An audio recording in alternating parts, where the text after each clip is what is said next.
Well, good Sunday morning to you. Unfinished business. A regular session wasn't enough, but state legislators are hoping a special session will help push some of those priorities to the finish line. Earlier this month, Governor Greg Abbott laid out the legislative priorities on the docket for the first called special session of the 89th legislature. Among them, some notable bills include a response to the Central Texas floods and measures focused on disaster preparation, recovery, communications, and relief funding for the Hill Country. That's in addition to previous priorities like THC ban and taxpayer-funded lobbying. But that's not all. Other key bills on the table include performing police personnel records, title theft and deed fraud, a state judicial department, and an attempt to redraw congressional lines in the Lone Star State. And it's congressional redistricting that's become one of the most hotly debated topics this session. According to a report from the Texas Tribune, President Trump urged Governor Greg Abbott to include it on the agenda, even though the governor was initially reluctant. In response, the Texas Democratic Party chair is warning Republicans to be careful what they wish for. Well, it's a challenge because we don't have the levers of government to be able to stop it. A lot of what we're going to have to do is procedural. A lot of it will have to be legal and done within the courts. And maybe we'll have some where Republicans will realize that this may not be as advantageous to them as they think. It's not like when these districts were originally drawn and put into place 4 years ago, Texas was some liberal mecca where they were putting a bunch of Democratic seats everywhere, okay? These were all... Well, that's where we began this morning's discussion. Joining us today are KGNS political contributors Sergio Mora and Tanya Benavides, along with KGNS General Manager Luis Villarreal. Good morning, everybody. Thank you for joining us today. Good morning. Good morning. So, session just kicked off. How's it going so far, Sergio? I turn to you because you're there every day. What are you feeling? Well, the onus is on the redistricting, and that was sort of unexpected. That came out of the blue. President Trump is pressuring Texas Republicans to redraw the districts so that he can get more congressional seats, more Republican congressional seats out of Texas to offset what is expected to be a rough midterm for the Republicans. And I mean, midterms are always tough for the party in power. Last Donald Trump's midterm, they did particularly bad with the Democrats gaining 40 seats. He does not obviously want a Democratic majority in the House, so he's looking everywhere to see where he can try to stem that tide of Democratic gains. And he went to the biggest Republican state, which is Texas, and said, Governor Abbott, I need you to redraw those lines to get more congressmen. But we're talking about a state with 38 congressional seats. 25 of those are already Republican. So it's unfair when you look at the makeup of Texas, when you look at elections. The Republicans, yes, have a majority, but you're talking about a 55-45 average majority.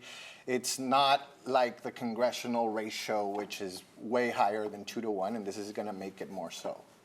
So where do you think it's going to go from here? I mean, because we just heard just recently that the committee was meeting, but the chair didn't even have a map. They didn't have anything to go by. So it seems like nobody quite knows how to get started. They're going to be releasing the maps that they're proposing, and one of the things that is mentioned a lot is that because of Republican gains along the border, along South Texas, that they're going to want to redraw our districts to favor Republicans. Right now, a lot of the districts have certainly become a lot redder, but they're still reliably Democrat. This would change it, and we run the possibility of Laredo losing its place as the anchor for Congressional District 28. We might end up not even being in Congressional 28. Wow. Yeah. So does this end up at the end of the day adding seats, or No. just the number of seats doesn't change, right? The only time that the number of seats change is when there's a census done at the end of a decade. And then they say, okay, we need more. And then legislatures across the country are expected to redistrict based upon those changes reflected in the census. And there's 435 congressional seats at the Capitol in D.C., But it changes. For example, if Pennsylvania's population goes down and Texas's goes up, they will grab seats from Pennsylvania and give it to Texas, which is what has happened. Texas has 38. It went up from like 32. It's been gaining but the changes are mostly minorities, are mostly people that would probably vote Democrat. So government 101, please. I don't remember when I took government in school, but so is that number, just to clarify, the number stays the The same number stays the same. on a national level? Yes, and in And- Texas, and And at the Texas. state level too, always? So That what- never what's- changes? Well, it changes when there's a census. So Right, it's- so it's when the also census comes up, in 5 years now, well. Right. But We that's could what's add so seats. In controversial. 2030. We're in a mid-decade redistricting. This is not something that is called for by the way that we redistrict traditionally. And so the call from the president to do this could also have a ripple effect, because let's remember that what happens in Texas never stays in Texas. Right. So now you have other states. not like Vegas. Not like Vegas. Tanya, you've run for Congress before. What does this mean for any candidate that wants to run? How do they know where to even get started? Well, typically December is the cutoff to file for for any position in Texas. So what we run into with the danger of, we're in a special session now, it ends in 20-some days, and then potentially if things don't wrap up as they should, we run the risk of calling another session and another session and having all this uncertainty in what the lines are going to be drawn for the midterms in March. And so if we look back to 2021, there was a set of litigation that came after the redistricting, because even though that redistricting was called for, there was still a lot of alarms being raised by folks saying that we are not abiding by one person, one vote.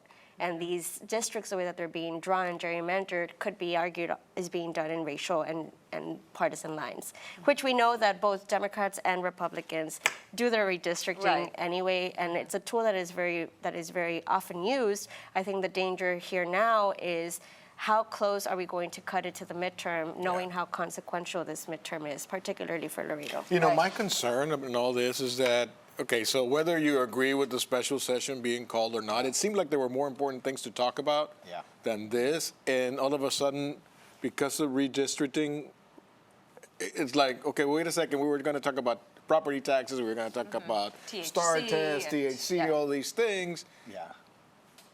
And now we're not even getting a quorum. I mean, it's.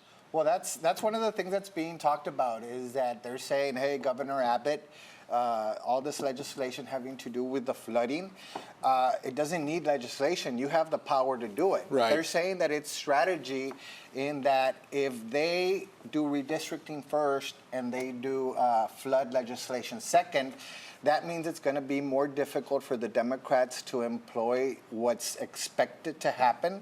The nuclear option is where all the Democrats leave the state. Correct. To break the quorum. Which has happened before. Right? It happened in Or 2003. Right. Yeah. The Tom Senate. DeLay. Yeah, The Senate both of left. them, the House and the Senate. They both left the country. They both, not the country, but they left the state. reach. Yeah. They left the reach of the Texas troopers. Department of Public Safety. Of the which troopers. They're authorized to go and get them. And now Ken Paxton, the Attorney General, has said that he's going to hunt Democrats down if they decide not to show up. I mean, I'm sorry. I know it's serious stuff, but it's laughable. All this stuff that goes on. It's crazy, but I mean, the Democrats don't have any other option. Any other recourse? And preventing this is obviously not only very important for the Texas Democrats, but for the national Democrats in general. And they're saying, for example, Gavin Newsom in California, where there's a Democratic majority across the board, well, we're going to redistrict to offset whatever happens in Texas. Wow. And so it's a national thing. The national media is going to be extremely focused on it. There's going to be a lot of controversy. And yes, it overshadows everything else that's going on, like property taxes and what used to be one of the bigger pieces of legislation, which was the THC ban. That was huge. Simply because of how it went down, in that it was Dan Patrick's signature legislation, and Abbott vetoed it at the last minute. Yeah. And now Abbott has come out and said that he is in favor of the ban after all. So that's also going to be. So can he just say, okay, well, I'm in favor of it, take it off the table? I mean, can you just not bring it up anymore? I mean, he made such a big Well, deal out of yeah. it, you know, thinking he was going now to study we're back it. to square one, right? Right. Because the bill is already a priority right now, Yeah. and the conversation is no longer figure out how to regulate THC without outright banning it. It's like, just kidding, I am in agreement with you. So it kind of puts into question this entire special session. And also, let's just remember that this was called a week before July 4th, 2 weeks before July 4th, before the tragic events in Kerr County. So Right. this is an opportunity to really address flood and emergency response and do right by those communities, because there was a bill in this regular session that the representative that represents Kerr County voted against when it came to flood and emergency management. So this is the opportunity to do that, and unfortunately it's being so politicized by both sides. And you're right, Luis, it shouldn't be laughable, but the political theater is the point, right? And it happens on both sides equally, and on one side it's tools and tactics because it's the only strategy that That's there the only is. thing you have left. You can't do And anything on, else. And on the other side, it's an outright cruel political game. Yeah, absolutely. We're going to stop right here. We got to go to a commercial break, but when we come back, we're going to take up some of the other topics that are being discussed in the special session. Stay with us.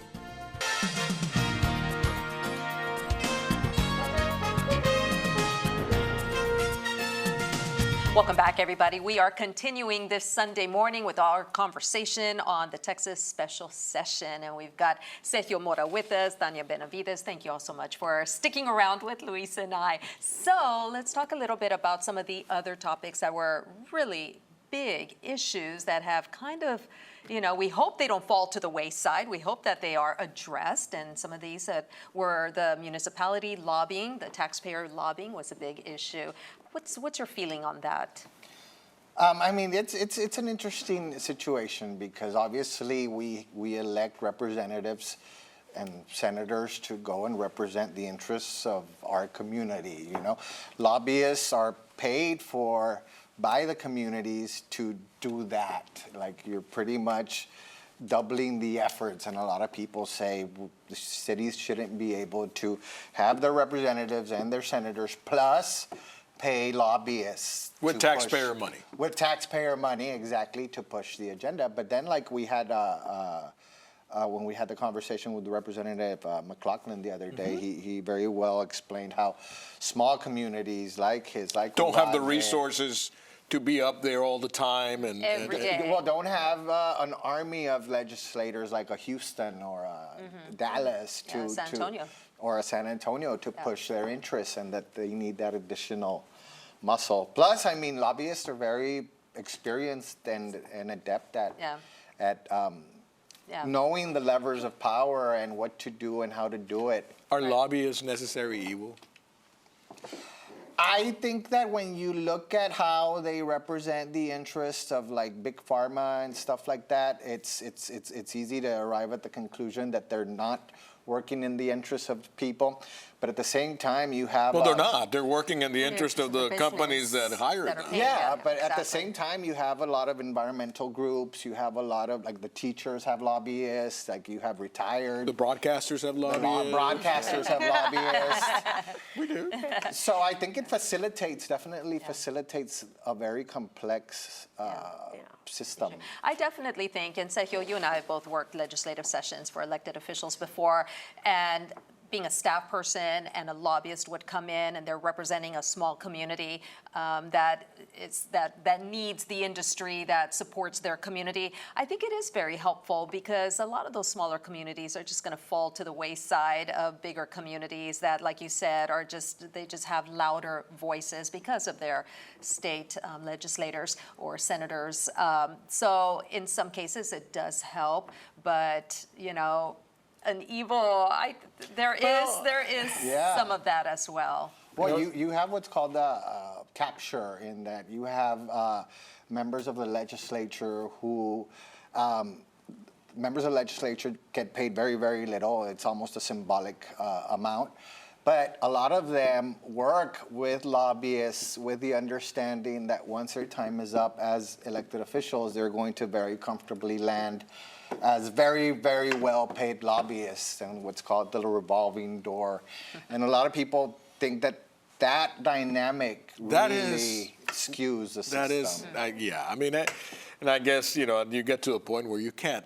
I mean, you start pointing out all these things, and at the end of the day, it's a series of things that are not ideal that contribute to all the messes we're in. Exactly. And that's one of them. Well, and I think the role of money in politics is also something that comes into play here, because if we're saying that localities, school districts, shouldn't have taxpayer-funded lobbyists, then we are only expanding the ability for corporations to have influence in the legislation that affects us on the daily. And we already see that outsized influence when it comes to campaigns. Right. So this is it seems that it only affects one side of the aisle. Then, I mean, or not the aisle, one side of the equation, because I don't think this. I mean, I don't even know that there is a right or left way of looking at this. I think it's more of a privatization of the lobbyist against, the governmental entities or the public sector being able to match it, So either get rid of both, if that's what you want to do. But I don't think. I don't. I mean, if you're going to tie my hands, then you better tie your hands too. And I don't think this is what's happening right now. Is you're. Whether you agree or not, I mean, you're really not making this a fair fight, because the private sector is always going to have the money to have the lobbyists and to do these things. Right. And so, who protects the interest? You would think that that's what our representatives are there to do, right? Yeah. No, but you bring up, you're serious. If you remove that, you'll be seriously outgunned in, the municipalities whose interests are its citizens, its people, versus multinational corporations that are looking to be able to sometimes prey on consumers. Right. For example, with overdraft fees, or allowing oil and gas companies to dump in public waterways, et cetera. Yeah, well, you're and right. if you look at another issue that is really contested and important right now, it's the elimination of the STAR test. Let's suppose that school districts no longer have their lobbyists to go and represent them in these very important issues. Then you do have the lobbyists for the corporations that are running these tests, that will still have want to keep the them opportunity to do their pitching, right? Well, let's talk a little bit about the STAR test. So just because if they do eliminate the STAR test doesn't mean that accountability is going to go away. It's going to be substituted by something else. What was the feeling this past grades? session? Grades, just regular grades, right? About either you Let's go pass back your to the class or basics. you don't. You want to go back to No Child Left Behind? Because I think that's how far we have to go back. Oh, man. Yeah. What happened this past session? Was there just a big outcry that teachers are teaching to the STAR, not really teaching curriculum like they used to? I think that's the overall argument, in that students' success depends way too much on a specific kind of test, like in this instance, a multiple choice format test, which not a lot of students do fine, but a lot of students who are very smart and talented really don't do well in those specific kinds. 8-timed tests. Exactly. Yeah, the anxiety, the mental health. OMG. It's true. I have seen kids that are so stressed out because of the STAR. It's not. It's well, poor things. when you tell not only the students, but when you tell the teachers and the principals, like, your success as a school depends on your kids doing well on this one test, and they teach to the test, and that they're. But it's such a it's bupkis, whatever you call it, because okay, so this is how you're measured and all these things, and. What are the consequences of all these measures? I mean, whatever happens, you don't get into a good college. Like, what are what are the consequences to the school districts or the teachers for the schools? Oh, you don't get exemplary. Funding. Oh, you don't get this. You don't get that. Funding, Well, Okay. Talk to me. Reese, what was the test that you took when you were in school? I took a final exam. Well, see, one of the dangers here, I think, because we have to take everything with a grain of salt. We're eliminating the STAR test, but we're replacing it with what? I don't know. First question. Yeah. And we have to look at, for example, what happened in Houston. Houston ISD, the 4th largest district in the country, the largest district in the state of Texas, was overtaken by the Texas Education Agency Because they were doing how because poorly. of one school that had one bad test rate 1 year. In 2019, one high school, one test. And that is how the state was able to latch on. I and saw the take- movie Lean on Me. I don't think that was the same school. We're not going Well, that that far was back. in California. We're not going that Okay. far back, 2019. And just this June, it was extended for another 2 years. Okay. So we're not given the opportunity for our public schools to succeed unless it's tied to this one test. What I'm saying by, I mean, maybe I did not, what I'm saying about lack of consequences is there is, no teachers lose jobs. No schools are, I guess you could close schools. I don't know if that has ever happened. So what does it mean to be taken over by the association? Yeah. Well, what There are happened- no, A master comes there in are, and there will are, oversee it. yes, but, okay, so who loses there? Well, in this case, community. the voters are losing in Houston. There's an elected school board that has no governing What about the power. kids? What about the teachers? I think, what the danger of having the government run school systems in general is that you are coming in and upending whatever has been in place already. So Houston has the new education school model. What does that mean? Well, who knows? Who knows? Why change it? And so I think that the danger here is we are losing teachers. We are at danger of losing schools. We're to the losing state. teachers for a lot of other reasons lot other of than other this. And reasons. the biggest one is we don't have enough of them because our class sizes are huge and there's not enough support. And having to teach the star is No, very it's stressful, not that and they we're don't want it taking- anymore. We're It taking is. money away from it to pay for private vouchers instead of reinforcing our education That system. is Well, true. because we would need to pay Yeah. them more and have more of them and have more of them. It's not about, I can almost, and I'm not going to speak for teachers here, I live with one, but I can guarantee you that it's not necessarily about compensation as much as it is job support. Yeah. Well, job support and them feeling so apprehensive about having to, all their kids pass the STAR test. If they because had more, not, if they had more it's, people you know, working with them, it'd be better. Yeah. Oh, I mean, that's what the teachers want. I That's mean, right, what they yeah. want. Okay, want we got to more leave it money. there, but we promise we're going to have you back after the special session so y'all can help us wrap it all That up. it? We appreciate it. We're going to take a quick come break. We'll be on. right back. Welcome back, everybody. It's the one thing that our panelists cannot stop thinking about. Sergio. Well, one of the shining stars in this past legislative session was Austin Representative James Tallarico, who is very adept at social media, does a lot of TikTok videos. One of his TikTok videos against putting 10 Commandments in the classroom caught the eye of Joe Rogan, the world's top podcaster, and he invited him on. And they had a fascinating conversation that obviously launched Tallarico into the national conversation. And Joe Rogan ended up telling them you should run for president. And like everybody was freaking out because Joe Rogan's considered to be right wing. He gave a very important interview to Trump, which is credited in helping him win. Yeah. So that I think was very refreshing because I think that it's not necessarily the case that the Right. podcasters are right wing. Right. They're just skeptical of all sides. All you sides. know? Wow. Yeah. Well, I can't stop thinking about Halloween, which is less than Halloween? 100 days away.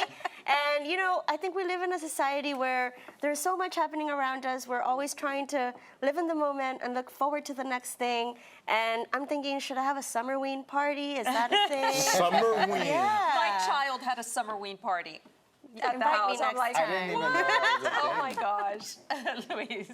Mine? Well, I just want you to take a look at this. That was last week, I think. We were traveling, and that's me jumping. that you? That's Wow. me. That took me a minute. That is me jumping off. I'm going to embellish a very high cliff. But anyway, the funny thing is that my wife and I were the oldest people in this group, and we were the ones jumping. And it was like, maybe we shouldn't be doing this anymore. Where was that? In Jamaica, man. Very Wow. cool. Yeah. Very So, cool. That is anyway. nice. Okie doke. So my one thing, I'm going back to Austin. What is up with Austin and robots? This is the latest craze. He is Robot Cowboy. He just runs and walks up and down the streets of, popular places in Austin and goes up and talks to you and is your friend. But if anybody would like to purchase him, he is on sale for $16,000. He was made by a Chinese company, and you can have a friend for life for the low price of $16,000 if you're in Austin. Check him out. So that would be it. And he's naked too, like the one in New York. Or naked robots. The naked cowboy? No? He's wearing the Texas. Well, there are going to be sex robots probably coming. Oh my Oh, goodness. come on. No.